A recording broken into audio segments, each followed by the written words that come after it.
Supreme court के फैसले के बावजूद इलेक्शन में भरपूर हिस्सा लेंगे, इंतखाबात का बायकॉट नहीं करेंगे। बैरिस्टर गोहर कहते हैं कि सुप्रीम कोर्ट के फैसले के खिलाफ पटिशन फाइल करेंगे। अदालती फैसले से आवाम के बुनियादी हकूक मुतासर हुए, जमहूरियत के खिलाफ साजिश कामयाब हुई, करप्शन की इब्तिदा हुई है, सोशल मीडिया से उम्मीदवारों के नाम और निशानात जारी करेंगे।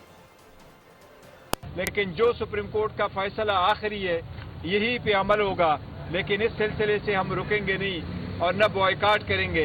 इंशाल्लाह हम फुली पार्टिसिपेट करेंगे। कुछ केसेस ऐसे हैं रिव्यू का, जहां तक इस सुप्रीम कोर्ट के फैसले का ताल्लुक है उस पे हम दो चीज़ें ज़रूर कहेंगे कि हमने रिव्यू हर सूरत फाइल करना है कि सुप्रीम कोर्ट की जो डिसीजन है जिसने हमसे बल्ला ले लिया उससे 25 करोड़ अवाम की बुनियादी हकूक मुतासर हुए हैं और ये जमहूरियत के खिलाफ एक साजिश कामयाब हुई है। ये जमहूरियत का बहुत बड़ा नुकसान इससे हुआ है और इससे करप्शन की एक इब्तिदा होगी।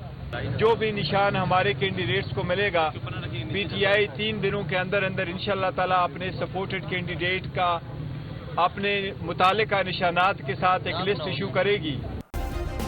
सब्सक्राइब करें और बेल दबाएं ताकि कोई खबर रह न जाए।